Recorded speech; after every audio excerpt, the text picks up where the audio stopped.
जय जगन्नाथ। दशम अध्याय पार्वती रूप वर्णन करथिले नारद। आ पार्वती रूप विमोहित होई जलंधर राहु को कैलाशपुर को प्रवेश करथिले पार्वती को जलंधर को समीप देवाई। वर्तमान एकादश अध्याय शिवंकर आउ देवदेव महादेवंकर सहित जलंधर संग्राम होइछे। एकादश अध्याय मुनि कहती शुण राये राहु पड़ाई महाभये मिलिला जलंधर आगे मन वीर समान भंगे कहिला जाबत वृत्तांत शुणी कपिला वृंदाकांत मन आकुले महाकोपे दैत्य कुराइला समीपे शंभु निशंभु मूले बल तुरीते साजिला सकल रथ तुरंग गज खर बदाती बल बलियार शुक्र मुनि को आग करी युद्ध उद्यमे दंडधारी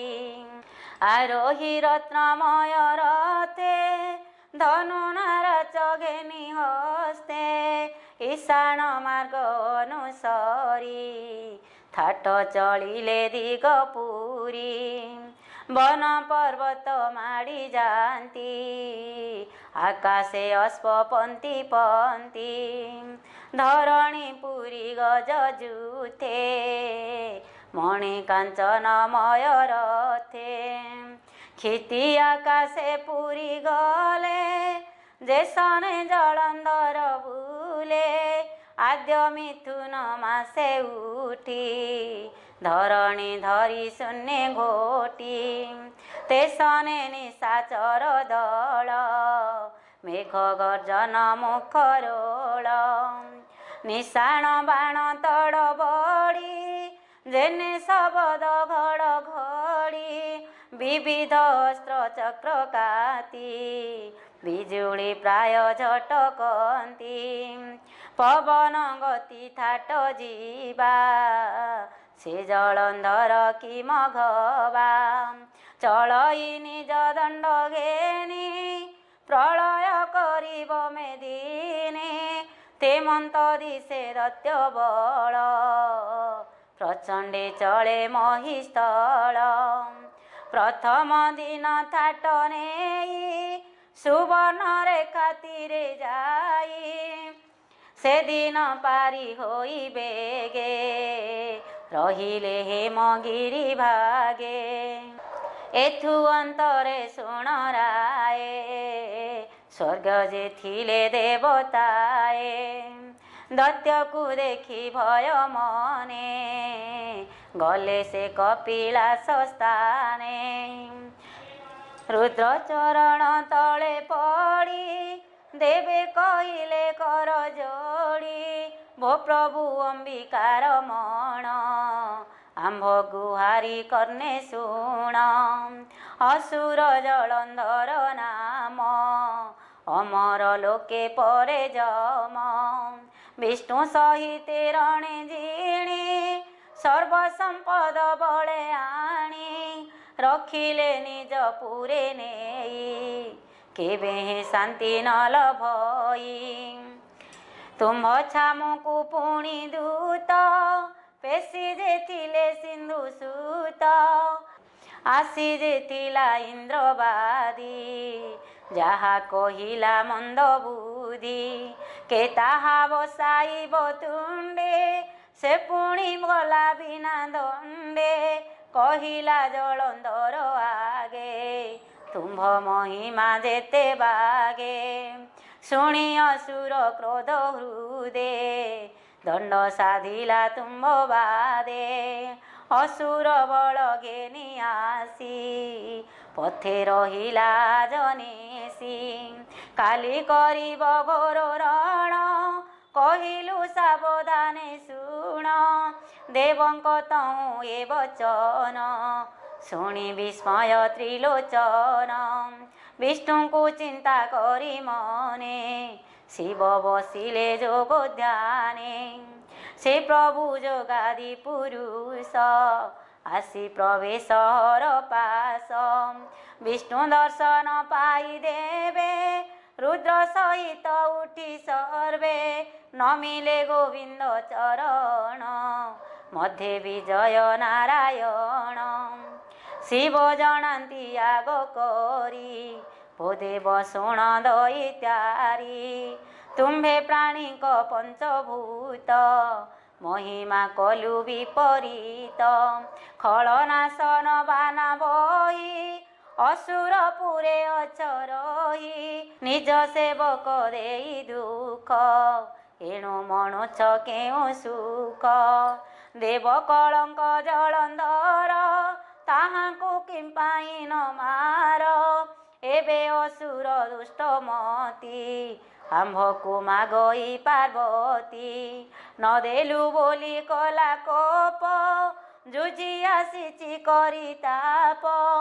एकिस विपरीत बाणी विचारी कह चक्रपाणी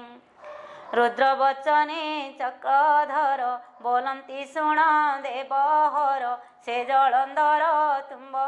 से जात होइला सिंधु देशे जेणु से लक्ष्मी सानुज ए दुई उप्रोध तनुज आम्बरे नुहई विनाश तुम्भकु अछि तेणे जस दुष्ट निवारी सन्थ रख हसी कहती पद्ममुख विष्णु वचने विश्वनाथ शिर निवेशिबेनि हस्त बोलंती शुण गदाधर दत्यनाशने एक सर सबु देवंक तेज भरी मोते आयुध दिय करी शेषरे मरिब असुर देवंक शत्रु जलंधर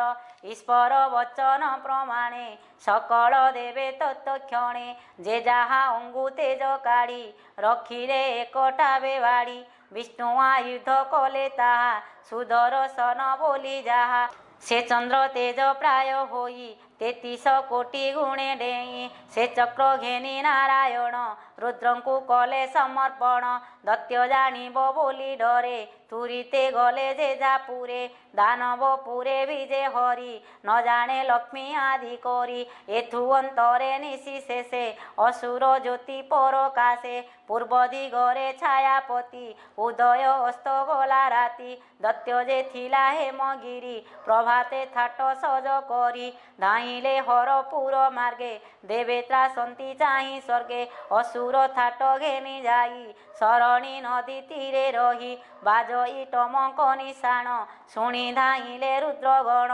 रात्रहु थिले सज होई जेणु बारता थिले पाई बेगे धाइले शस्त्र घेनी काम काहाली सिंगाध्वनि बजाई कोले महाबळ ताल डम्बुरु कुतूहल रुद्र आज्ञारे थाट घेनी कार्तिक विनायक बेनी नंदी भ्रुकुटी महाकाल भीमंक वीरभद्र मेल एहांक तुले रुद्रगण 14 कोटि परिमाण जयंत अजयंत बेनी पिशाच बल खर्बतिनी भूत बेताल वीरचंड कुष्मांड करे लौह दंड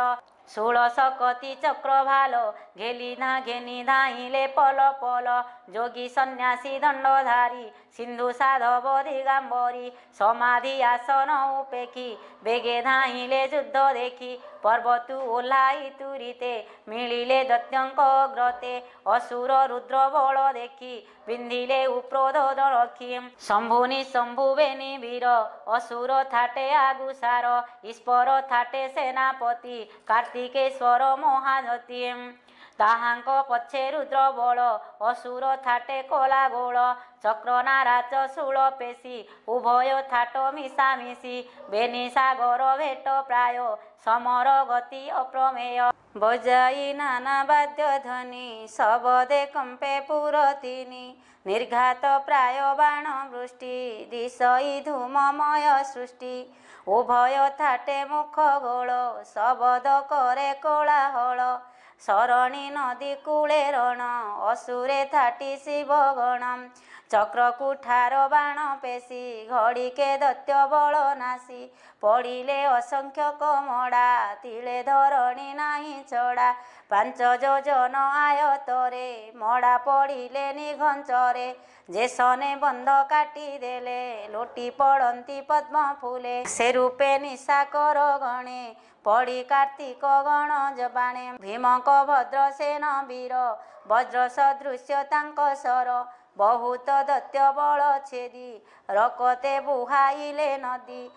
ଶିବ ସୈନ୍ୟ ଧର୍ମ ବଳେ ସେଦିନ ଜୟ କଲେ ହେଳେ ଅସୁର ଥାଟେ ପରାଜୟେ ହେମନ୍ତର ବିୟସ୍ତ ହୁଏ ସମର ଛାଡ଼ି ଦୁଇ ବଳେ ରହିଲେ ନଦୀ ବେନି କୂଳେ ନିଶାରେ ଭୃଗୁ ଶ୍ରୁତ ଆସି ସମର ଭୂମି ମଧ୍ୟେ ପଶି ସୁମରି ମୃତ୍ୟୁ ସଞ୍ଜୀବନୀ ଜିଆଇ ଅସୁର ସଇନି ମିଳନ୍ତି ରାଜା ସନ୍ନିଧାନେ ପୁଣି ସମର ଆର ଦିନେ ପ୍ରଭାତୁ ମିଳିବେନି ବଳେ ଯୁଦ୍ଧ କରନ୍ତି ଅଙ୍ଗ ଛଳେ ପଡ଼ନ୍ତି ଦୁଇ ବଳ ଲୋକ ଅସୁର ମରନ୍ତି ଯେତେକ ରାତ୍ରେ ଜିଆନ୍ତି ଭୃଗୁ ସୁତେ ହେମନ୍ତ ଗଲା ଦିନା କେତେ ରଜନୀ କାଳେ ଜଗି ବସି ଜାଣିଲେ ଶିବପୁରବାସୀ କହିଲେ ଶଙ୍କର ଅଗ୍ରତେ ଭୋ ପ୍ରଭୁ ଶୁଣ ବିପରୀତ ସେ ଯେ ଅସୁର ଘୋର ରଣେ ନିତ୍ୟ ନାଶନ୍ତି ଶିବ ଗଣେ ଶୁକ ଜିଆନ୍ତି ତାଙ୍କୁ ରାତ୍ରେ ଏଣୁ ଅକ୍ଷୟ ଦୈତ୍ୟ ଗୋତ୍ରେ ଶୁଣି ବିସ୍ମୟ ବ୍ୟମକେଶ ସକ୍ରୋଧେ ଛାଡ଼ିଲେ ନିଶ୍ୱାସ ଯୁଗାନ୍ତେ ଯେହ୍ନେ ଘୋର ବାତ ଏକ ପିଶାଚ କଲେ ଜାତ କିସ କହିବା ତାର ମୋଟି ଗର୍ଜନେ କମ୍ପିଲା ଧରିତ୍ରୀ ମୁକୁଳା କେଶ ଥର ହର ବଦନ ଅଟେ ଗିରିବର କର୍ଣ୍ଣନାସିକା ନେତ୍ର ତୁଣ୍ଡ ଝିଣିଅ ନଳ ସାତ କୁଣ୍ଡ ପର୍ବତ ପ୍ରାୟ ବେନି ସ୍ତନ ଶିଖେ କି ଉଦେ ନବଘନ ତେସନେ ଦୁଷେ କୁଚ କାଳି ଭୁଜ କି ଦେଶେ ଆଦ୍ରାବଳି ବିସ୍ତାର ହ୍ରଦଗିରି ତଳେ ତେନେ ଦିଶ୍ରଇ ଖରା ବେଳେ ଉଦର ତାର ଲକ୍ଷ୍ୟ ତେନେ ଉତ୍ସର୍ଗ ତାଳ ତରୁ ଯେନେ ତେମନ୍ତ ଦିଶେ ପାଦ ବେନି ଅତି ଭୀଷଣ ଘୋର ଧ୍ୱନି ଗୋପେ କମ୍ପଇ ତାର ଦେହି ଚରଣେ ଦଳୁ ଅଛି ମହି ହେମନ୍ତ ମୂର୍ତ୍ତି ଦେଖି ଆଗେ ହର ବୋଇଲେ ଯାଅ ବେଗେ ଅସୁର ଗୁରୁ ଭୃଗୁ ଋଷି ଯାନାମ ଶୁକ୍ର ମହାଋଷି ତାହାଙ୍କୁ ବିନାଶ ଗୁପତେ ସମର ଶେଷ ପର୍ଯ୍ୟନ୍ତେ ପ୍ରାଣେନ ମାରି ରଖିଥିବୁ ସମର ଅନ୍ତେ ଛାଡ଼ି ଦେବୁ ହେମନ୍ତ ଶିବ ଆଜ୍ଞା ପାଇ ପିଶାଚି ରଣ ସ୍ଥାନେ ଯାଇ ପ୍ରବେଶ ହେଲା ନିଶା କାଳେ ଜନେ ମନ୍ଦର ମହାଜଳେ ସେହି ପ୍ରକାରେ ଥାଟେ ମିଳି କୋଟି ସଂଖ୍ୟାରେ ମଡ଼ା ଗିଳି ସେହି ପ୍ରକାରେ ଶିବ ଦୂତି ଯେନେ ସାରଙ୍ଗ ରାଜ ପକ୍ଷୀ ନିର ଉପେକ୍ଷୀ କ୍ଷୀର ଭକ୍ଷୀ ସେହି ପ୍ରକାରେ ଶିବ ଦୂତି ଯମର ଅସୁର ନିପାତି ଦୈତ୍ୟ ଯେତେକ ଶସ୍ତ୍ର କଲେ ତା ଅଙ୍ଗେ ନଭେଦିଲା ତିଳେ ଉଦର ପୂର୍ଣ୍ଣ କରି ବାଳି ଅସୁର ଗୁରୁ ଆଗେ ମିଳି